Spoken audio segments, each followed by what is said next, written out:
Good morning friends, तनु mixing ब्लगे सकलके स्वागत जानाई। आमी बोललाम आमी फाराक्काते आछि।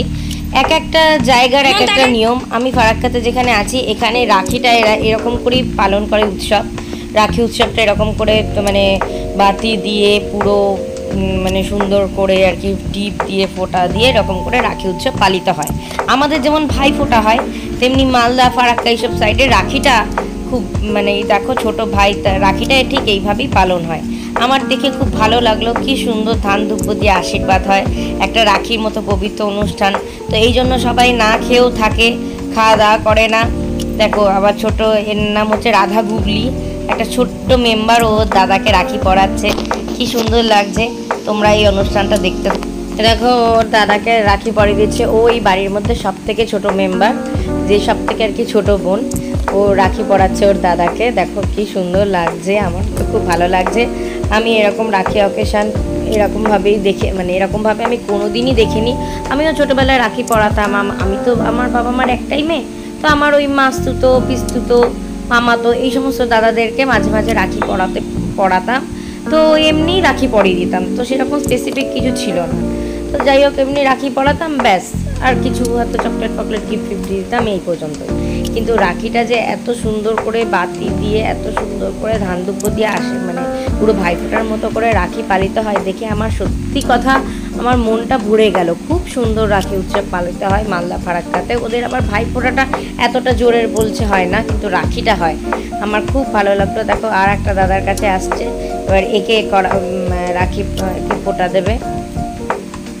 দেখো কি সুন্দর ফোঁটা দিয়ে দিচ্ছে, সো সুইট অফ ইউ। তো দিয়ে যাই হোক, দেখো আমার মেয়েও রাখি বেঁধে দিচ্ছে ওর ভাইকে, ওর একটাই ভাই। তো এবারে কিন্তু এবারও ওখানে বসে দিতে পারলো না, ওই যেখানে আসনটা, কেন ওটা তো পবিত্র মানা হয়। তো আমাদের যেহেতু কালো সুজ আছে সেই জন্য ওকে, আমার মেয়ে তো কথা শুনবে না, সেই জন্য ওকে জোর করে ওকে বললো তুই ওখানে বস, তারপরে রাখিটা পরিয়ে দেওয়া হলো। তারপরে দুই ভাই বোনে ছবি তুলে নিয়েছে। যত মারপিটও করবে ঝগড়াও করবে, আবার ভাই দিদিকে ছেড়েও থাকতে পারবে না, দিদি ভাইকে ছেড়েও থাকতে পারবে না, ঠিক আছে। তো যাই হোক, এ দেখো সবাই আমার এখানে সবাই আমার দাদারা আমারও রাখি পরায়, ঠিক আছে, কিন্তু আমি তো এবছর পড়াতে পারবো না। এই দেখো আমার ননদ বসে আছে। আমি প্রত্যেকবার আমার ননদের বরকে আর কি ভাইফোঁটা দিই এবং রাখি পরাই, কিন্তু এবছর যেহেতু ওকে আমি ভাইয়া বলেই রেখেছিলাম, কিন্তু যেহেতু আমার এবছরে নেই সেহেতু আর দিতে পারলাম না। দেখো ও দিদি, ও এটা হচ্ছে এই দাদার বোন, ঠিক আছে, যাকে রাখি পরাচ্ছে এই দাদার বোন। এটা দেখো কি সুন্দর করে দিদি রাখি পরাচ্ছে। এটা হচ্ছে ওই দাদার আর কি বউ হয়, মানে ওই দাদা মিডিলে যে দাদা বসে আছে তার বউ। তো এই দাদার হচ্ছে মানে সম্পর্কে দেওর হয়, কিন্তু মানে ভাইয়ের মতোই রাখি পরাচ্ছে। কি ভালো না, খুব ভালো লাগলো, আমার খুব ভালো লাগলো এই রাখির অকেশান থেকে। দেখো গিফট দিয়ে দিচ্ছে যে যার মতো। এবার আমি বাড়ি আসছি। এবার আমি যাদের সাথে ট্রাভেল করছি তা খুব ভালো কম্পার্টমেন্টে ট্রাভেল করছি ফারাক্কা থেকে। ফার্স্ট টাইম আমি একা একা এত দূর রাস্তা আসছি। তো যারা আমার মানে ট্রাভেল করছি যাদের সাথে, তারা হচ্ছে আর্মি, তারা আরজি করে ডিউটিতে যাচ্ছে, ঠিক আছে। তো সেফলিভাবেই আমি খুব সুন্দর ট্রাভেল করেছি।